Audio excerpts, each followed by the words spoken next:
اللہ الرحمن الرحیم، آپ دیکھ رہے ہیں یوٹیوب چینل میں نقی چاند۔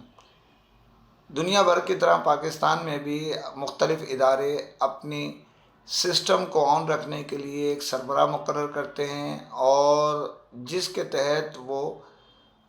اپنی ٹیم کو لے کر چلتے ہیں۔ یہ دنیا بھر میں ہوتا ہے اور پاکستان کے بھی جو خاص طور پر بڑے ادارے ہیں اس میں ایک سی او مقرر ہوتا ہے اور وہ اس سسٹم کو اپنے ادارے جس کے تحت وہ کام کرتا ہے وہ چلاتا ہے۔ پاکستان میں مختلف جو تنظیمیں جو بزنس کمیونٹی سے وابستہ ہوتی ہیں، مختلف ادارے جو بزنس کمیونٹی سے وابستہ ہوتے ہیں اور دیگر معاملات کے تحت بھی وہ اپنے سی او مقرر جو کرتے ہیں وہ ایک سسٹم میں آ رہے ہیں اور پاکستان میں ایک ایونٹ کا انعقاد جو ہے اس سسٹم کو مضبوط سے مضبوط کرنے کے لیے چل رہا ہے۔ اس کے لیے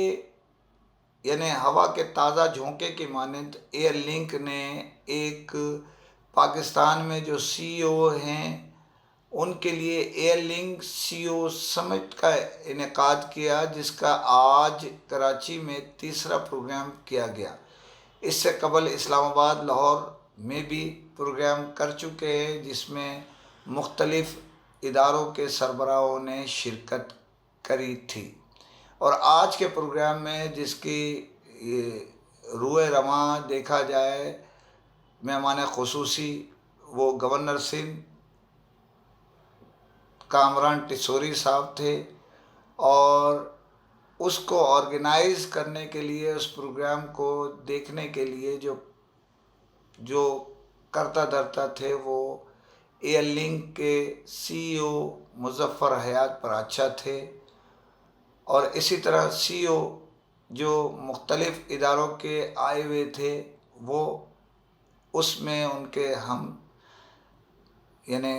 قدم تھے اور ان کے ساتھ ساتھ اس پروگرام کو بہتر سے بہتر انداز کے لیے۔ اس پروگرام میں مختلف معروف شخصیات نے بھی شرکت کی، جس میں ڈاکٹر عشرت تھے، اسی طرح جو ہے وہ یہ اپنا شبر زیدی صاحب تھے، سابق ایف بی آر کے، اسی طرح بڑی ہائی سطح کے لوگ اس میں موجود تھے، اور حافظ نعیم بھی آئے، دیگر لوگ بھی آئے۔ کافی اس میں پروگرام اچھا کیا گیا، اور اس کا لب لباب کیا تھا، وہ ایک جو چیئرمین ہمارے جو سی او ہیں ایئر لنک کے، ان کا کہنا یہ تھا کہ یہ ہم پروگرام کا انعقاد اس لیے کر رہے ہیں کہ ہم ایک بینر تلے، ایک چھتری تلے جتنے معاملات ہیں وہ لے کر آئے اور حکومت کو پیش کریں، اور ایک ہی بینر تلے جو ہے اس کو سالٹ آؤٹ کیا جائے، ملک کی ترقی میں اپنا کردار ادا کیا جائے، جو معاملات ہیں حکومت کے ساتھ وہ بیٹھ کے طے کیے جائے، تاکہ ایک چھتری کے ساتھ جب نیچے اس کے موجود ہوتے تو ایک ہی جگہ میں سارے جو معاملات ہیں وہ حل ہوتے۔ تو یہ بڑی اچھی کوشش پراچا صاحب نے کی، اور وہ ہمیشہ سے بہت سارے معاملات کو بہتر انداز میں بزنس کمیونٹی کے دیکھتے ہیں۔ یہاں مقررین نے اپنے خطاب میں بہت ساری مثالیں بھی دی، بہت ساری بات چیت بھی کی۔ اس میں انہوں نے یہ بتایا کہ جاپان، یورپ اور جنوبی کوریا،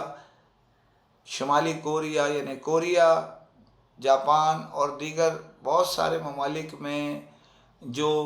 شرح جو پیدائش ہے یا جو اس کی افزائش نسل جو ہو رہی ہے وہ کم سے کم ہو رہی ہے، جس کی وجہ سے وہ مائنس میں جا رہے ہیں۔ اب وہاں پر پڑھے لکھے لوگ، ٹیلنٹڈ لوگ نہیں مل رہے۔ اس کی بنیادی وجہ یہ ہے کہ وہاں جو آبادی کا تناسب ہے وہ کم ہو رہا ہے، مردوں کا، عورتوں کا، جو بھی ہے۔ اب ہزاروں ٹیلنٹ وہاں کھپائے جانے کی امید ہے، اور وہ اس کے لیے اسی طرح ہمارے دوستوں نے جو مقررین تھے انہوں نے خطاب کیا کہ دبئی میں بھی جو چارٹرڈ اکاؤنٹنٹس کے معاملات ہوتے ہیں اس میں پاکستانیوں کو ترجیح دی جاتی ہے، کیونکہ وہ محنتی ہیں، ساتھ ان کی بہت ساری پوزیشنیں بہتر ہوتی ہیں. تو یہاں نوکریوں کے وسیع مواقع میسر آنے والے ہیں، اور اس کے لیے جو یہ ایک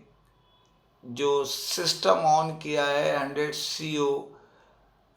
ایک کتاب بھی اس کی رونمائی کی گئی اسی تقریب میں،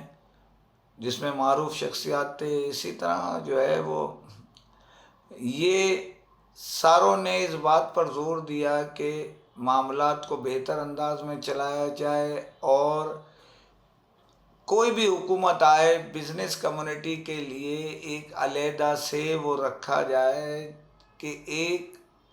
حکومت آنے جانے سے اس کی کارکردگی، اس کے معاملات کو فرق نہیں پڑے. تو ایسی جو معاملات ہیں، ایسی جو معاملات آگے لے جانے والی باتیں ہیں، ان کو فروغ دینا چاہیے. اور ایسے پروگرام جو ہے وہ انتہائی خوبصورت پروگرام ہوتے ہیں، جس سے بزنس کمیونٹی ایک چھتری تلے جمع ہوتی ہے. تو مبارکباد ایئر لنک کو بھی 100 CO کانفرنس کے شرکا کو بھی کہ انہوں نے بھرپور شرکت کی. اور دوسری خبر پہ جانے سے پہلے پھر آپ سے اپیل کرتا ہوں، سبسکرائب کیجئے چینل کو. السلام علیکم ورحمۃ اللہ وبرکاتہ. سر یہ جو CO کا 3rd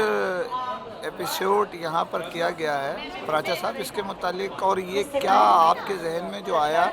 اس کے کیا آپ آئندہ آنے والے ٹائم میں اثرات دیکھ رہے ہیں؟ دیکھیں، ہم اس کانفرنس کا مقصد یہ سمجھتے ہیں کہ تمام CEOs کو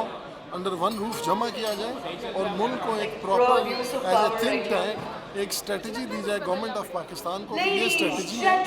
یہ لوگ ان چیزوں کو، یہ ایشوز آ رہے ہیں، ان کو مل کے سارٹ آؤٹ کیا جائے اور پاکستان کے reshaping the future of Pakistan پہ کام کریں. یہاں میں ایک آپ کو بات بتاتا چلوں کہ پاکستان میں ان دنوں جو معاملات چل رہے ہیں کہ کچھ آ رہا ہے، کچھ جا رہا ہے، اور کچھ جو ہے وہ رک رہا ہے. اس کا مقصد بتانے کا یہ ہے کہ مال آ رہا ہے، اس میں جو باہر سے جو سسٹم آن ہو گیا تھا، جس میں کمپنی کے لیٹر استعمال ہو رہے تھے، اس کے ساتھ ساتھ اب جو CBU جو ہے بند ڈبے جس کو کہہ سکتے ہیں آپ، اسمبلنگ پلانٹ کا را مٹیریل نہیں، وہ دوسری چیزیں جو باہر سے پیک آتی ہیں، ان میں اب ریلیز ہونا تقریباً بند کر دیا گیا ہے. اس کی بنیادی وجہ یہ ہے کہ اس میں PTA نے 4 شرائطیں عائد کر دی ہیں کہ مال پہلے ویسے ہی لے کے وہ اپنے IMI نمبر دے کے معاملات کو بہتر کرتے تھے، اب جو ہے وہ موجود ہونا ضروری ہے. اسی طرح کسٹم کی ویلیویشن کس پرسنٹیج سے آیا، کدھر سے خریداری کی، اور کس طرح پیسے بھیجے، کیا کتنے کی شرح نکلے گی، بہت ساری چیزیں ابھی PTA نے 4 اس میں وہ عائد کر دی ہیں. بیسیکلی PTA کا اگر دیکھا جائے تو PTA جو اصل چیز ہے، وہ PTA کا کام، کیونکہ وہ ون لنک پر موجود ہے، PTA بھی دیگر ادارے، اس کے تحت اگر FBR یعنی کسٹم ویلیویشن میں وہ ڈکلیئر کرتے ہیں اپنے سٹاک کو، اور اس کی جو واچر بنتا ہے، جو اس کی ادائیگی کے معاملات کے لیے ڈیوٹی لگائی جاتی ہے، تو آٹو وہ نمبرز جو ہے وہ خود بخود ہی PTA کے پاس اور دیگر اداروں کے پاس بھی پہنچ جاتے ہیں. اس کی وجہ یہی ہے کہ یہ ادارہ بنایا اس لیے گیا. اس موقع پہ میں یہ کہنے میں کوئی عار محسوس نہیں کرتا کہ PTA نے پاکستان میں سسٹم کو بہت بہتر کیا. اس کے علاوہ یہی PTA ہے جس نے موبائل کے علاوہ ان کے استعمال کرنے والے صارفین کا بھی تحفظ اولین ترجیح کی بنیاد پہ دیا. سروسز سینٹرز کو چیک کیا، اسمبلنگ پلانٹ کو چیک کیا کہ جو کوالٹی سٹینڈرڈ ہے وہ کس سطح پہ چل رہا ہے. تو بہت سارے معاملات اس نے بہتر کیے. دوسری بات ہے جو PTA کی موجودہ انتظامیہ ہیں، وہ جو موجودہ ٹائم میں جو موجود ہے، اس سے قبل جو موجود تھے، وہ سب کو پتہ ہے زبان خلق نہ کرے خدا کہ اس وقت کس طرح $100 رجسٹریشن کے 100 ماڈلز کے ہوتے تھے اور کتنے پیسے اوپر دینے پڑتے تھے. یہ افواہیں اس زمانے میں بہت تھیں. صحیح یا غلط ہمارا میٹر نہیں ہے. مین چیز یہ ہے کہ آج آن لائن پر آپ کو پرمیشن مل جاتی ہے. وہ جو رشوت یا جس کو بیک ہینڈ کہتے ہیں اس سے نجات مل گئی ہے. ٹیم بہت اچھی ہے, پڑھی لکھی ہے, محنتی ہے, لیکن بہت سارے معاملات اس کے اوپر ایکسٹرا دیے جا رہے ہیں جو سمجھ سے بالا تر ہے. پی ٹی اے کا کام یہ نہیں ہے کہ کتنا اسٹاک جو ہے وہ کس ریٹ پہ بیچنا ہے, کس ریٹ پر آیا ہے, یہ میٹر ہی نہیں ہے. تو کسٹم ویلیویشن کا کام ہے کہ وہ ویلیو لگائے اور لگا کے اس کی ڈیوٹی قیمت جو چیک ہے پوری وہ ملتی ہے بار کے خیر. اور میں آپ کو اس موقع پہ یہ بھی بتاتا چلوں کہ کچھ گرما گرم خبریں ہیں, انشاءاللہ زندگی نے وفا کی تو کل آپ کے سامنے پیش کروں گا, اور بہت ساری باتیں حقیقت آپ کے سامنے آئے گی تو آپ کہیں گے کہ یہ کیا ہے. تو جانے سے پہلے پھر اپیل, سبسکرائب کیجئے. فی امان اللہ.